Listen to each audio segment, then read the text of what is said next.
asalaamaaleykum mbokk ñuy seetaan ñu ngi leen di nuyu di leen gërëm si ànd bi nga xam ne saa su nekk yéen a koy ànd ak QTV rawatina nag seen programme yi jigéen ñu koy faral di defee rek ajuma bu nekk gannaaw bu juróom-ñaari waxtu yi foggee nag ñu andi leen programme boo xam ne am nañ yaakaar rek bu ñu si noppee askan gi dineen ko njëriñoo bu ngeen ko fàttalikoo nag amoon na jamono yoo xam ne invite on neen Paradise Foundation ñu wax ñu nag lu jëm si wàllum gender based violence dafa mel ni nag nomba bi nga xam ne nag ñu ngi ko doon waxtaane di 1313 boobu la nomba nag leen doon ngénte ni ki fan yee ñu génn su ko defee nag ñu andil leen li nga xam ne nag moom lañ leen jëlee lay si booba la béréb ñu tàmbalee ko ak ñi nga xam ne nag làkkaneen angale waaye nag si kanam tuuti dineen ko faram fàccee nag si wolof pour askan gi nag gën ko mun a understand ñu bàyyi ñi nga xam ne nag ñoo fa teewoon ñu garal ay kàddu. Gender-based violence against women is very prevalent in the Gambian context. And the result of this is the inequalities between men and women. And this is rooted in a patriarchal culture. Women have been victims of rape, and they are systematically stigmatized. Usually when women come out and share that they are victims of sexual violence, we all know what happens to them. They are not believed, they are ridiculed, they are called names. And this now has also been extended to the fact that when women speak out, it's not just the attacks that they get within their communities or their household. This is now extended on online platforms. We also see what happens when women speak out, where they are not believed and they are ridiculed on social media, which also has resulted in a lot of women being fearful of coming out to share when they experience sexual and gender-based violence. And these discriminatory practices are usually based on stereotypes and beliefs that when women speak out, they are not telling the truth.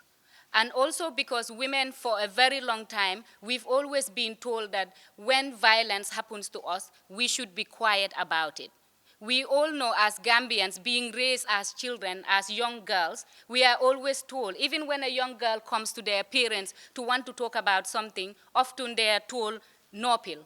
Hale dudewa, hale dude bariwa. They are usually told not to speak out. And what that does is that when young girls experience abuse, they fear coming to talk to the adults within their families. And this is why it is very important that we speak out and encourage victims to talk about sexual violence. Because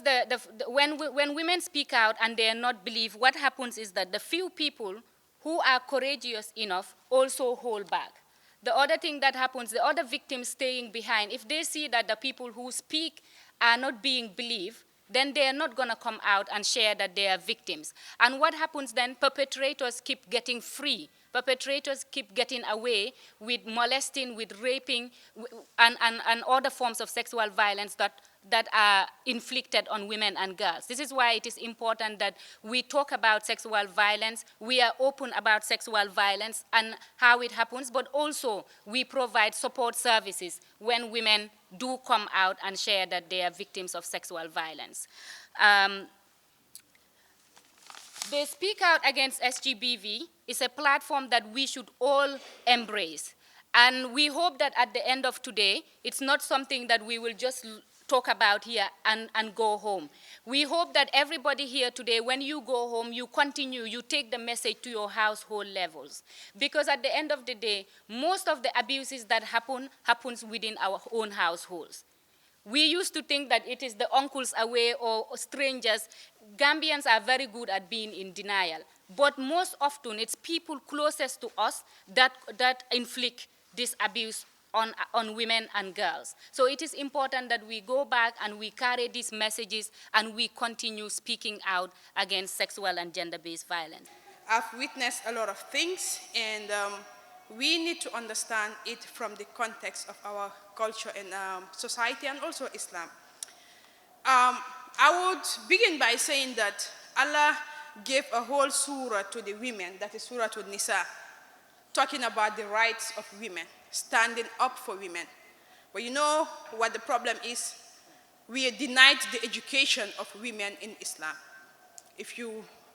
go to the Quran, you go through the Sunnah, you will understand that women are given all their rights. In fact, I always say,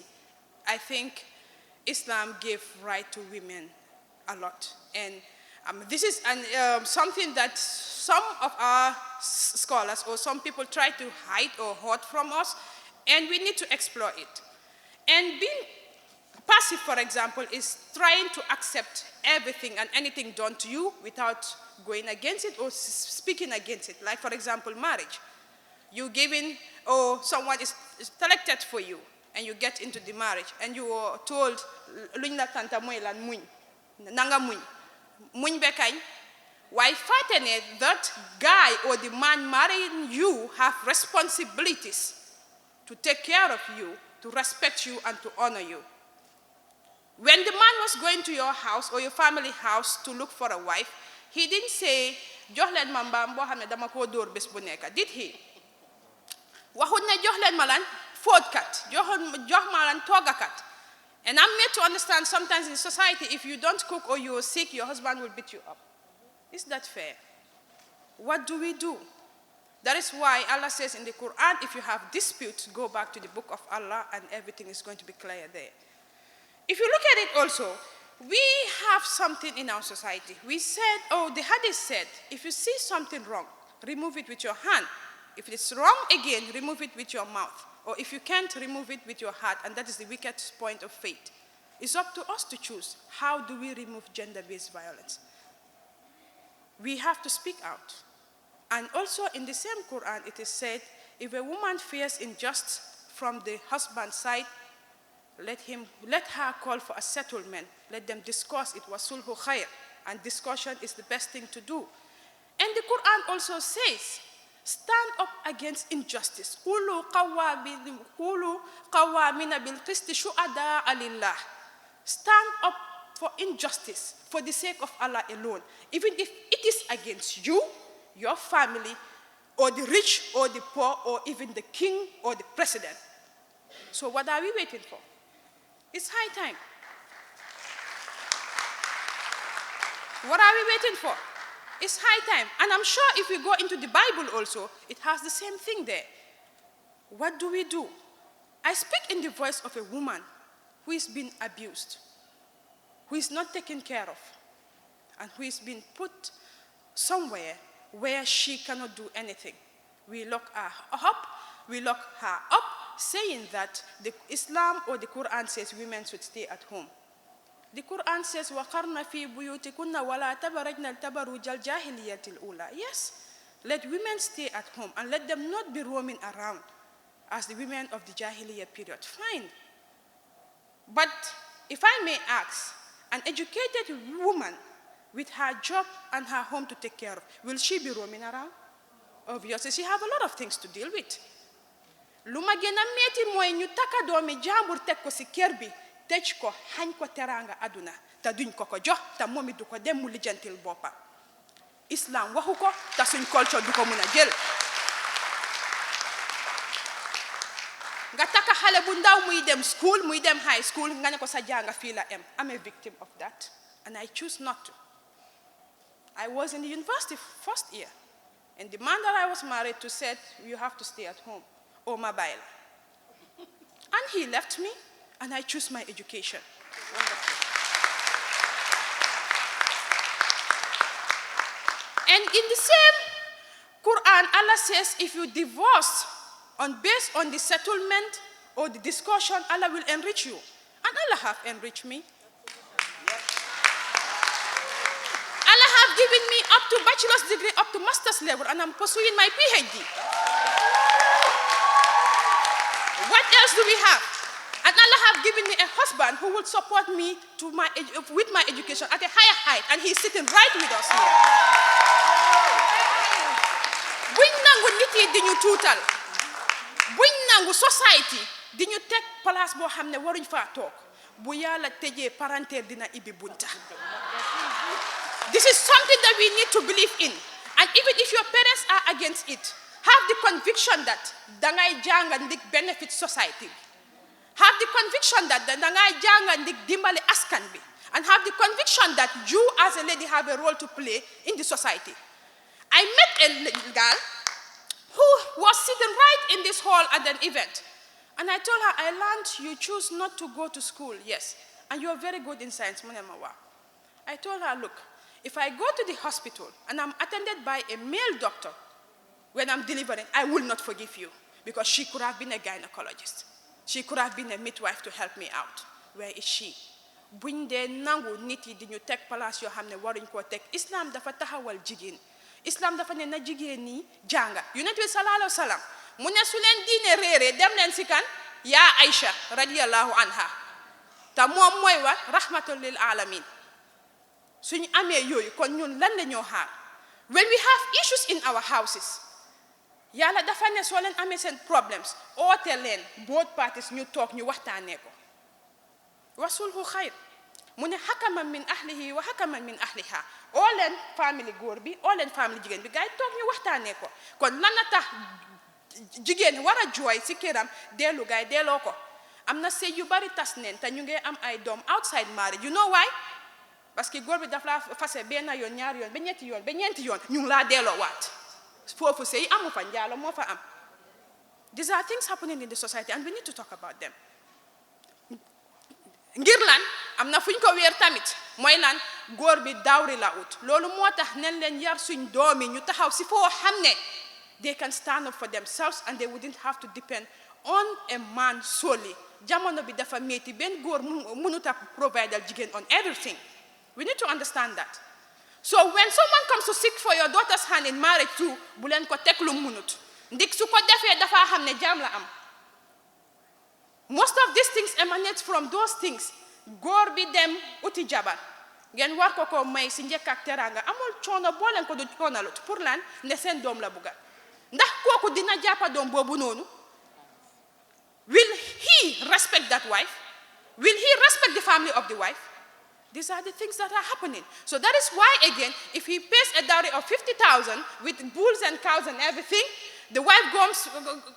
goes back, I can't maintain this marriage. They say, what? You have to go back. That is why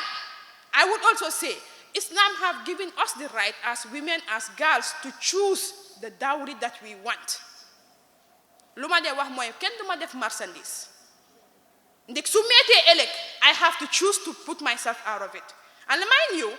the reason why also they send you out is in Islam they are not mandated to give you what? To give you divorce. It is in the Qadi court. Or the husband will give the divorce. And if we don't know all these opportunities, it's going to be a problem for us. And we also have in the society, amongst gender-based violence, in the mental mind is a man who will marry up to 2, up to 3, up to 4. Yes, it is said what you can marry up to 2, up to 3, up to 4. But it said what? If you can and if you know you cannot be just, then one alone is enough. But also, Allah also said, let them stay with you, but also do not disturb them on things that will be harmful to them.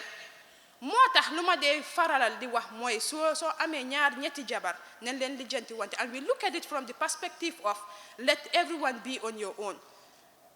It wouldn't be nice to see your husband with another woman. This is a hard fact, and women are suffering that mental illness, that mental torture. You understand? Or sometimes it's just the next room. I always ask the guys, will you want to see your wife with another woman, hearing them having intimacy? These are the things. So let us ask each other where the problem is. Why tamit buñ faté tamit ne say ndik yalla rek la tamit. If you know you cannot, find a way to get out. That's why I said we have the Qadi court. You understand? We have the families who can help if they cannot go to the Qadi court. But in the event that cannot be, find a way. Why tamit amnen jigen yo hamne tamit sometimes they are the cost of their own tortures. And we shouldn't allow that. The best thing you could do is find a way, see what you can do, help yourself, and get to a level where you should. We have women in Wuli whose husband will only give them rice to cook. What is on top of the rice is their business. Are you not exposing those women? Sometimes they're taken care of by the same family whom you said you could take care of them from. Let us speak out. When it hurts, don't keep quiet. Because if it hurts, it is going to affect you. And remember, as you get married or you are into the marriage also, you have kids to take care of. And it will eventually hurt your kids. We also have family members. I will ask parents to create a barrier. These uncles, aunts, and so I'm not for M. Let us create that barrier. Let us not allow them to be coming into us and getting into our rooms also. So, you know, when lecturers or teachers talk, they can't summarize. But I will end it here. Thank you. Yeah. Let's go. So many people, so many minds, so many evil darker than swine, so many backbones tougher than knives, so many rapes and so many crimes, so many people suffering mind, so many evil darker than knives, so many backbones tougher than knives, so many rapes and so many crimes. Alright, come on for that. li nga xam ne nag moom leen doon wax si kàllaama nasaraan nag dinañ ko firi si li nga xam ne nag mooy kàllaama Kocc Barma dañ koy njëkkee ak suñu anti ñu bàyyi ko mu nuyoo. asalaamaaleykum wa rahmatulah wa barakaatu. Linguère maa ngi laa nuyu di la sargal di la wax jërëjëf ci toogaay biñ toog nii jataay biñ jataay nii rafet na tey li tax ñu teewee fii mooy pour ñu baamtuwaat ngéntewaat ak fàttali tamit askan bi affaire yi helpline bi nga xam ne mooy 1313 bi nga xam ne Paradise Foundation ak ñim àndal ñu ngi ko wone di ko wax Gambien yi ne dafa am moom mooy hotline bi njëkk a am ci dëkk bi ci diggante Ministry of Gender, Children and Social Welfare ci njiitali Honorable Fatou Kinte c'est seen taxawaay ak ndimbal ci UNFPA ñoo tax lii sosu bañ ko sosee nag dafa tombé woon ci time yi Covid-19 bi li tax ñu sos ko nas mooy fitna bi nga xam ne moom la jigéen yi dañ leen dee fitnal te ñu ko tuddee domestic violence moo waral lu mel nii domestic violence te nekk na loo xam ne yàgg nañ di ko xeex du tey de suñ jamono maam yi la parce que domestic violence yu fi yàgg la man nag ci gàttal li ma doon wax tey mooy dëkk bi dafa am loi dafa am ay sarta yoo xam ne lu government bi sas nañ ko ministre bi ne nii la mbir war a doxee suñ la notee lan nga war a def tattin bi dafa ñëw pour dooleel loolu man li ma doon jéem a fàttali nit ñi mooy dëkk bi am na loi ñun koo xam ne lii dal na la war ngaa mën a xam loi bi nga xaamee ko ràññee loi bi xam li loi bi wax parce que su loi amee te xamuloo li loi bi wax kon yow mënuloo xeex loi bi mën laa xeexal loolu dafa waral loo xam ne ñun waa dëkk bi war nañ koo xam ñaareel bi wax naa ne ci domestic violence bu am gan yi du ñëw def domestic violence mooy violence bi nga xam ne si sa dëkkuwaay di tubaab di wax ne comfort zone parce que sa kër mooy sa comportement ni ko suma bokkee yi di wax français yi di wax sa place boo xam ne fii sa place la sa kër la te sa xel foofu dafa war a dal waaye nag noteel bi ci foofu la dee am noteel bi domestic violence nag nekkaatu diggante jëkkër ak jabar ak loolu waaye dina nekk sa diggante ak sa famille dina nekk sa diggante ak say dikkandoor dina nekk ñoo xam ne ay kilifa lañ ci gox gi ñoo xam ne dañ leen óolu torop nga xam ne kenn du xalaat ne ñoom dinañ mën a def lu mel noonu domestic violence dina am sa diggante ak sa dëkkandoor parce que sa dëkkandoor tamit yaa moom a dëkka waaye comme nag am nañ ay loi xamuñ loi yi dañ war a xam loi yi dafa am lu am mooy soo waree prosecute nit si loi da nga war a feeñal notel bi mu la not ba nga xam ne ñëpp xam nañ ne nii la notee waaye bu fekkee ne système biñ am te domestic violence am na yoo xam ne mënuloo ko comme rape mënuloo koo feeñal te fekk amuloo evidence sa case soo amee case pour mu de war a dem ci court bi foog sa witness ak sa evidence dafa war a am doole parce que foofu noonu loi bi daf ne reasonable doubt parce que loi bi dafa mel ni dafa overprotect criminal yi parce que soo ko seetloo soo demee court dañ laa ne la kii foog mu feeñal lii reasonable doubt am na yenn système yoo xam ne mel ni léegi su fekkee ne xale bi o kuñ si réeb nañ la nga dem raxasu léegi fan la ñoo gisee rape evidence o ak yeneen soo moo tax dafa compliqué waaye nag il faut ñu continuer di bokka boole suñ doole ñu xeex li ñoo xeex benn nit mënu koo def am nañ fi ñoom faalu ñoom seen office li ñoo def am nañ Paradise Foundation am nañ Will am nañ yeneen nit ñoo xam ne dañ bokka ci xeex bi waaye xeex bi benn nit mënu koo def ñun ñëpp ñooy booloo def ko ba pare li ñooy wax di gis dañ ko war di wax bañ a noppi parce que am na yenn yoo xam ne ñi ko def ay kilifa lañ su ko defee ñu ne la xëy noppil kii kilifa la ci dëkk bi waaye ba moo def loolu xalaatu doon ne kilifa la noteel bi ñoo not doom aadama nag nekkoon ne jigéen ñi dañ koo def xale góor yi sax léegi il faut ñu génn wax ko ñaaka wax bi Linguère moom mooy suñ problème dañ war a wax waaye soo waxee ñu ne kii dafa bari waaye dafa am loo xam ne su nit ki demee through domestic violence parce que domestic violence dafa bari violence la economic violence am na fa mental violence am na physical abuse bi mu laa dóor xas yi am na yenn kàddu yoo xam ne su la ko doom aadama waxee bi keroog ngaa sàngoo suuf doo ko fàtte te loolu saa yoo ko xalaatee am na lu mu wàññi ci yow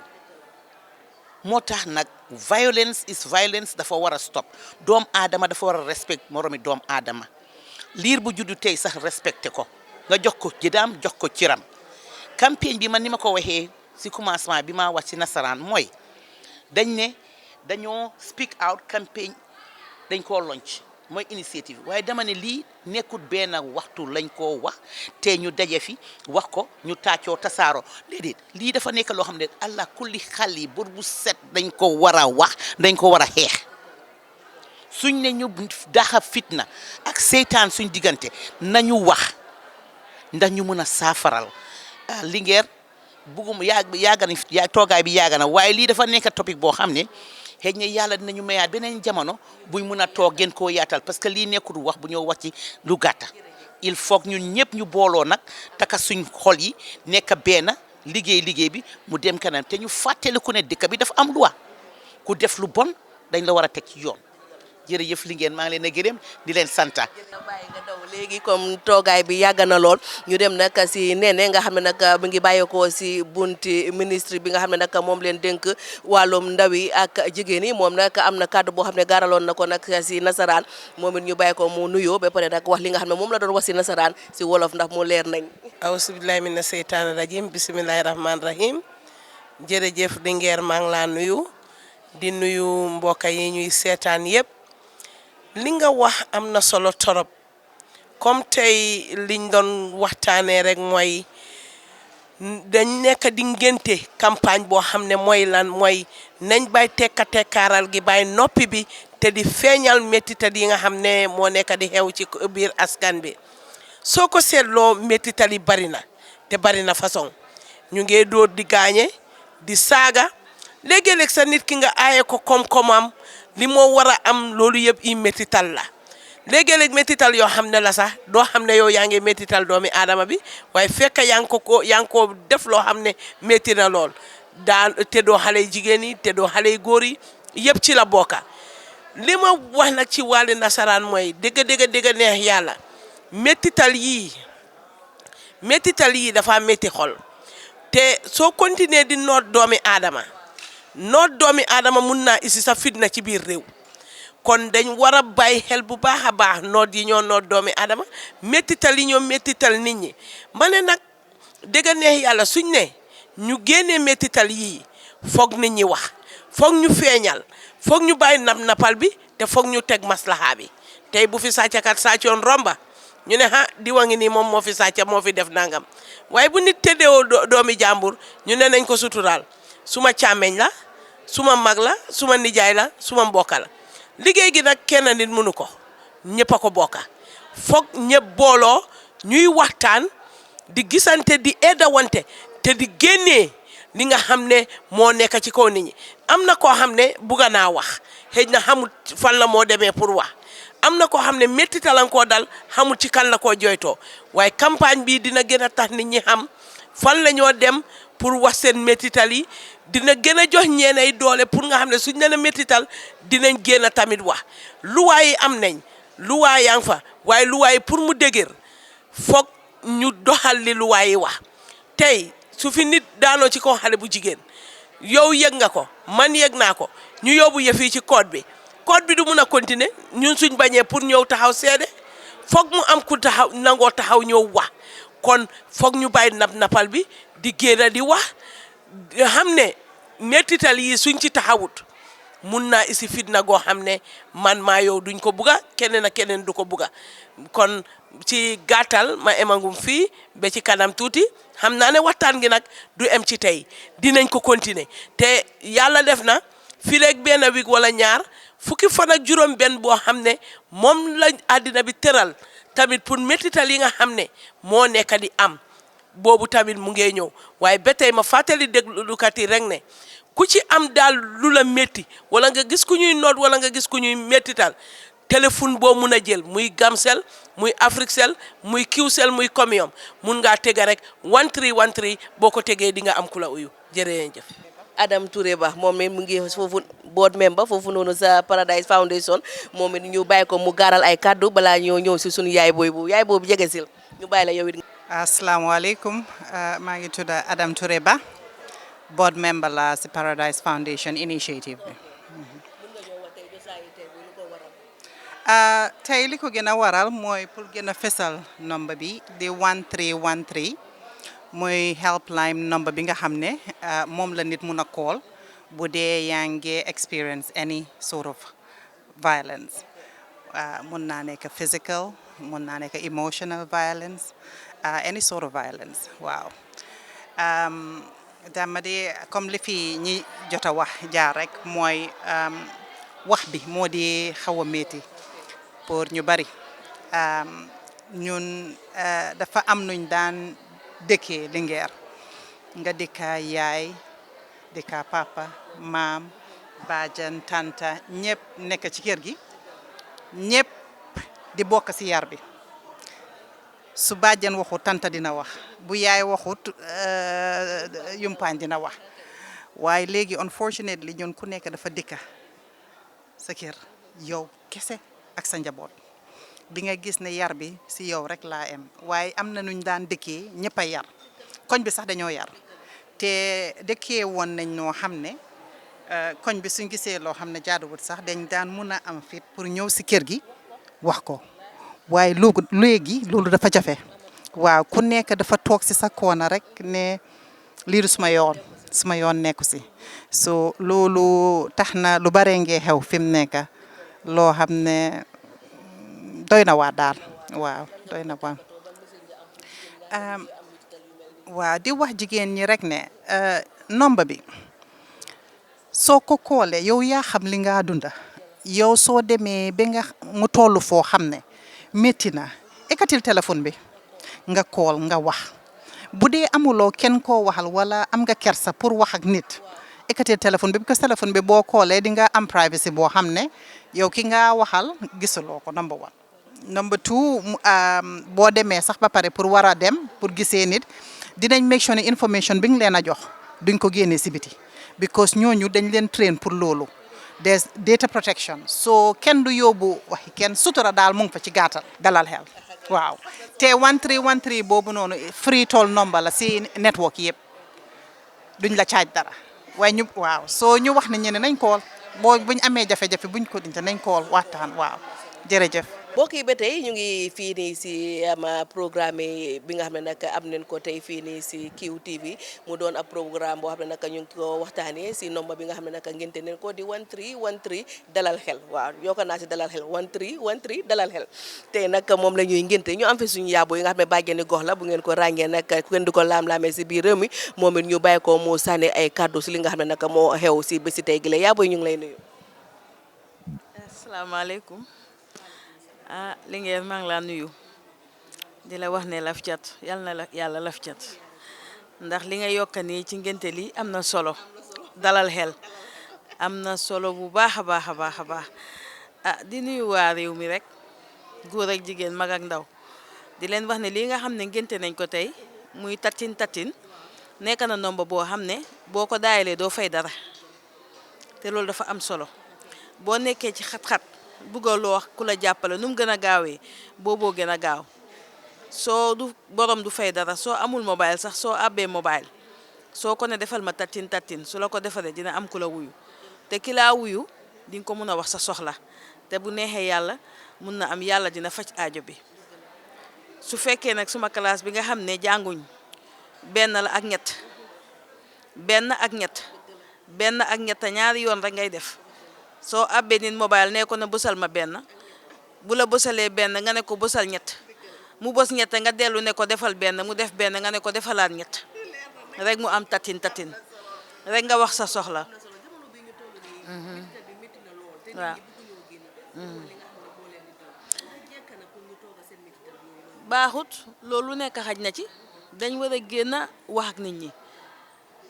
dëgg la nag fi mu nekk nii sutura doy na waar waaye di nga mën a am koo xam ne di nga ko óolu nga wax ko li ci yow mu dimbale la am na solo man keroog dama doon wàcce Linguère ma tase ak benn jigéen taxaw ci bunti school bi ma ñëw rek salaamaaleykum ma romb ko mu ne ma yow laay seet ma ne ko man mu ne ma ne ko lu xew mu ne man yàgg naa fi de yow laa soxla ma ne ko te dugguloo mu ne ma dara da nga waroon dugga laajte ma mu ne ma dara ma ne ko ah mu taxaw ma ne ko déedéet léegi nañ dem suma kër ma demee suma kër suñ kër mu toog wax ma li ci moom yëpp ma edda ko wax ko ni moo doxalee yëpp ba mu demee daf ma kool ñetti fan ñeent mu kool ma mu ne ma ah jërëjëf mu ne ma dégg naa li nga wax te maa ngi koy jëfee te jafe-jafe yaa ngi wàññeeku ma ne ko continuer noonu rek dina baax soo wax dafa am solo nañ wax répp kee si ñoo wax nii soo waxee ñu ne nguur gi defu ci dara wala luwaa bi defu ci dara luwaa tam du mun a dal ci kaw nit ci loo xam ne setu ko amul ay seede ñi nga xam ne ñooy fekkee loolu yu nekk seede nañ pare pour jóg dem seede ne dëgg la maa ko gis te fekk nag muy dëgg nga gis ko parce que nit ki nag looy wax ak looy def na set na leer fekkee yow gis nga sa kanam la leer na la suñ la wooyee seedeel ngir yàlla ndax ki nga xam ne moo jëf-jëf ju ñaaw jooju ñun mënu koo teg si yoon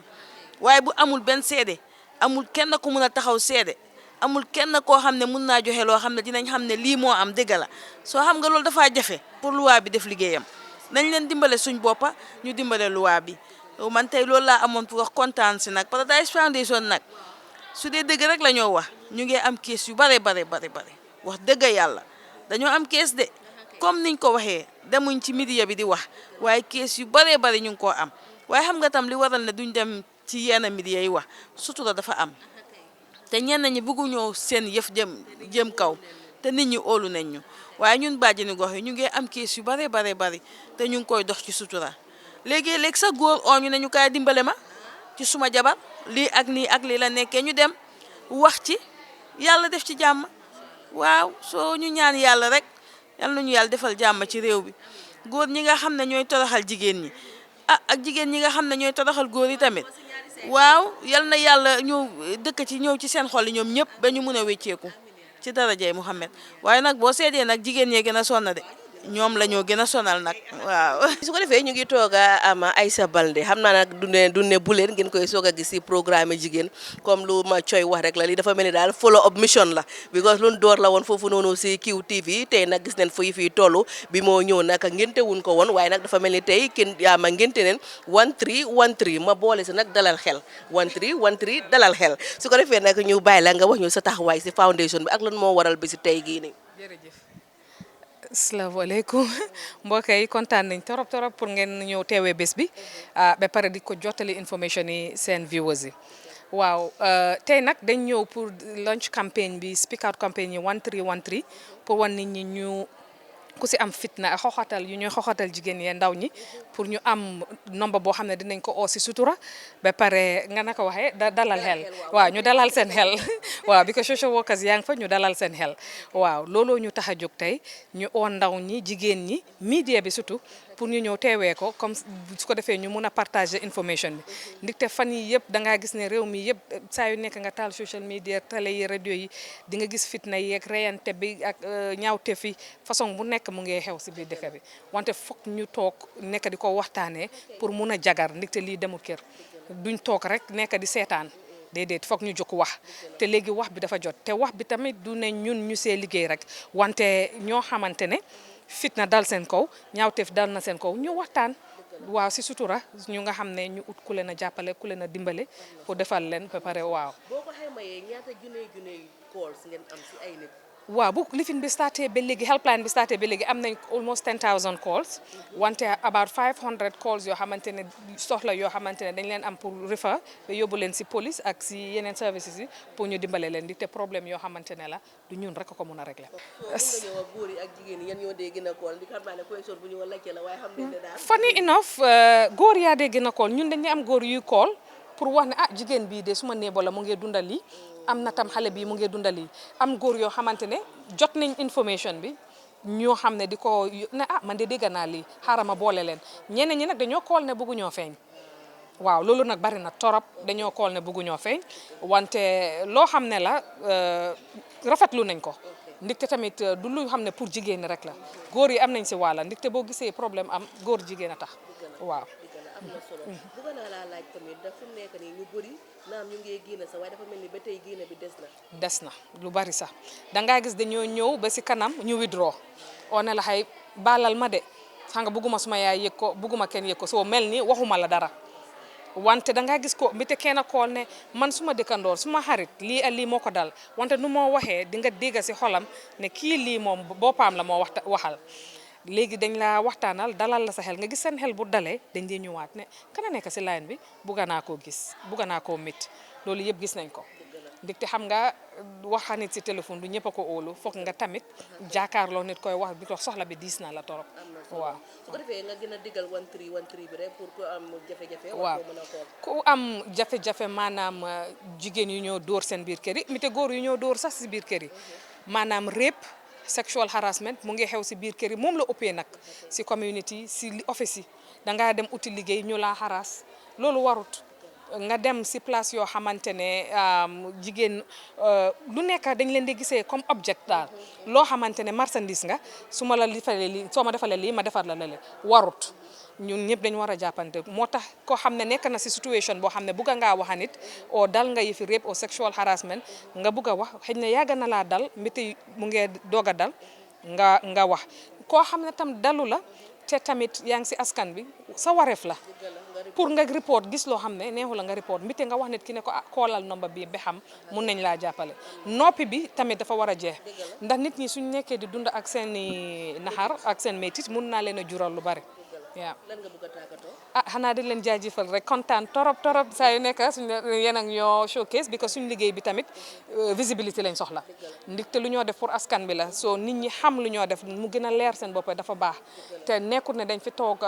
def helpline yi mel ni affaire tubaab déedéet dañ ko localize ñu def ko ba nga xam ne am nañ ay baajen yoo xam ne ñu ngi fi dañuy jagar yu bari dañ koo jagar am na kenn koo xam ne dañoo dem këram ñu toog ñu waxtaan boole ko leen a baajen yi ak kilifa yi léegi-léegi imaam yi ñu jagar waaw ñoo xam ne mën nañ leen a dimbale si koom-koom tamit dafa des si partenaires yi ñu jàppale leen soo yëfi am na njëriñ yu bari so koo xam ne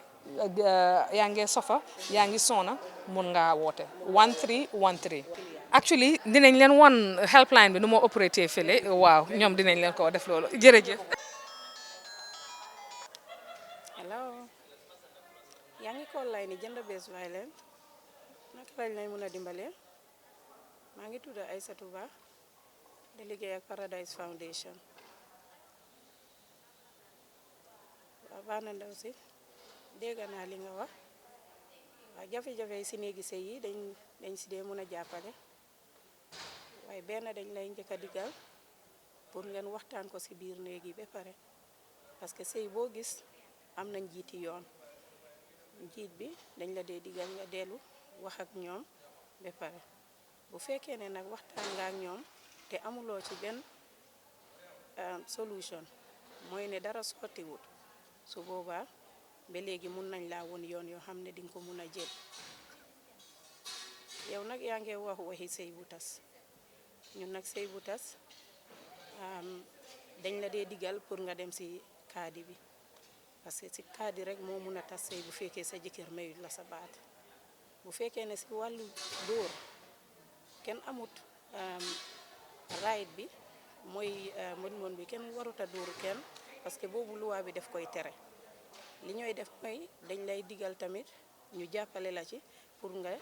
report ko ci police bi bu fekkee ne géem ngeen ci yéen ci biir néeg bi pour arranger ko te doxut parce que toujours dañ leen dee digal pour ngeen arranger ko ci biir néeg yi nga xam ne bu fekkee ne loo xam ne famille bi dina ko mun a sol ngeen sol ko seen biir bu fekkee ne sottiwut dinañ la digal nga dem ci police bi police boo gis am na gender based officer moo kooku moo fa toogal bépp case boo xam ne mu ngi ci gender based violence issues so di nga dem nga report case bi den ñun dinañ ko toppa duñ la bàyyee noonu dinañ ko toppa ba gis ne am nga jàppal bi ci war bu fekkee ne na sëy bu tas bi la boobu il faut nga dem ci kaadi bi waaye ba léegi mun nañ laa jàppale digal la naka ngay demee ci kaadi parce que doo dem ci kaadi bi rek ñu tas sa sëy bi kaadi bi tam dafa am ay sarta waaye ñu ngi liggéey ak ñoo xam ne mun nañ laa jàppale mooy ay lawyers ñoo xam ne mun nañ laa jox legal advice pour nga xam naka ngay jàkkaarlooyee kaadi bi nga mun a wax sa problème bi bu fekkee ne ba léegi yii doyul la